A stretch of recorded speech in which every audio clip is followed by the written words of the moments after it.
Hello, online marketing students. It's Nate. Sorry, I was shutting my door there so you can hear me okay. This lecture is going to talk about PR, public relations. So PR is usually something you can pursue through a communications degree. It's not oftentimes taught directly in the marketing department or in the business schools, but PR and marketing do go hand in hand. So I do want to address it here in this lecture. And it is part of your book. It's in that chapter 15. So let's talk a little bit about public relations. So PR is basically when you're getting the media to cover your business or your business event or your business's new product, and they're covering that activity for free for you. So there's an old saying in advertising you pay for, PR you pray for, because PR is obviously free. Whether that be putting together a special event and the news comes out and covers it, some kind of charity activity, or it could even be something you do online that goes viral and gets passed along that way, or it could be you speaking at an event and it gets picked up in a trade publication, or you write a column as a subject matter expert for your industry's trade magazines, and they pick that up. All of those are PR activities. There's a host of different PR activities that you can do: special events, writing columns, being a guest speaker, anything that gets you free media exposure. So I'm going to cover some of the pros and cons of PR and talk about when PR is appropriate. And this will actually show up on one of your final exam questions. So I'm giving you a direct hint there that you want to pick this stuff up. So the main advantage of PR is that it's free, right?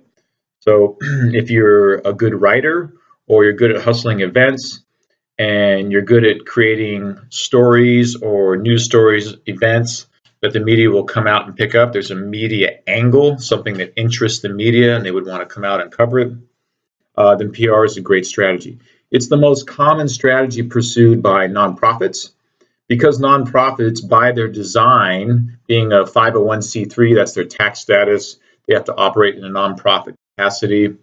They're more likely to do more PR. They have less money available, typically, for marketing, unless they're the American Red Cross or the Girl Scouts. They have less money, and the media is more likely to cover their activities because they are a nonprofit. So it's more of a feel-good story, and they have more PR legs, as we would call it. So PR is free. That's the main advantage.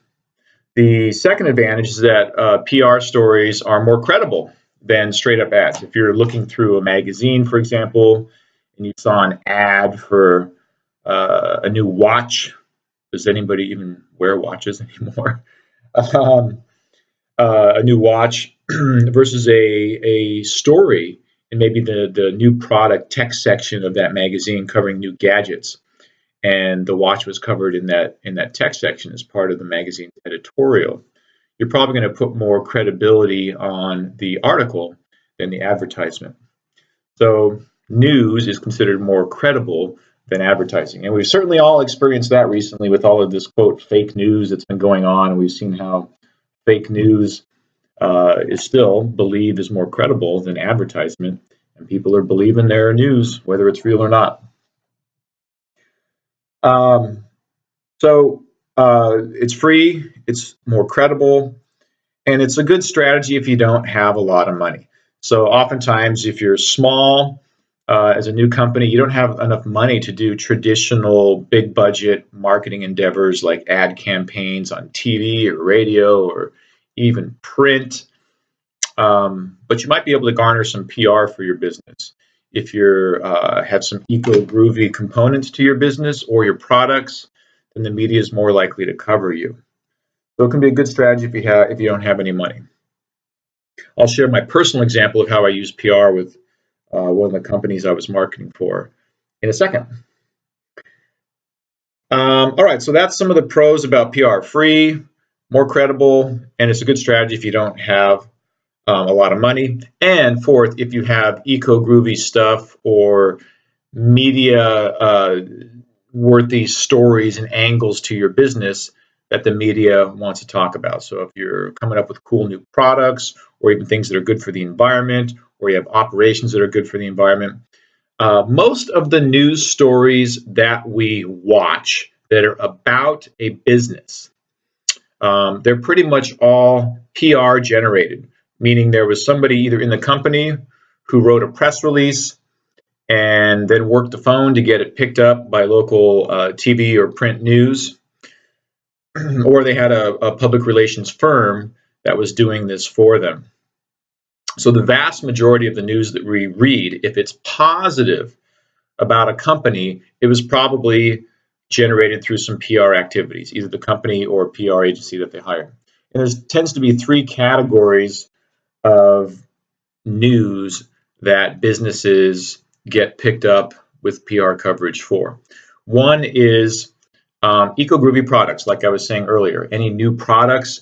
So if you read a news story that's positive about a company's new product, Apple launches the new tablet, this or that, you can probably go on Apple's website and go to their news section and find that actual press release that was written by the company, typically a few days before it actually went out to all the publications, and they picked up that article. So if it's positive about the company's products, it's probably PR generated. If it's positive about the company's people, hey, Target employees raised $500,000 for Make-A-Wish Foundation, or Google's nonprofit division is building houses in Mexico that are environmentally friendly. So if it's positive about the company's products or its people doing good things, those are typically PR generated. And the third would be the performance of the company itself. So if there's a news story that says, hey, Walmart beat fourth quarter expectations, that's probably generated by the company. Now that's investor relations, but it's still public relations if the news picks up that story. Does that make sense? Make sure you understand the difference between advertising and PR. Advertising is a paid message where the company is paying to develop a campaign and place it on a specific media, internet, radio, TV, outdoor, digital, what have you, but they controlled the message by preparing it and placing that campaign on a specific media. They spent money to do that. PR, the media is just picking up the activities of the company. Some negatives about PR.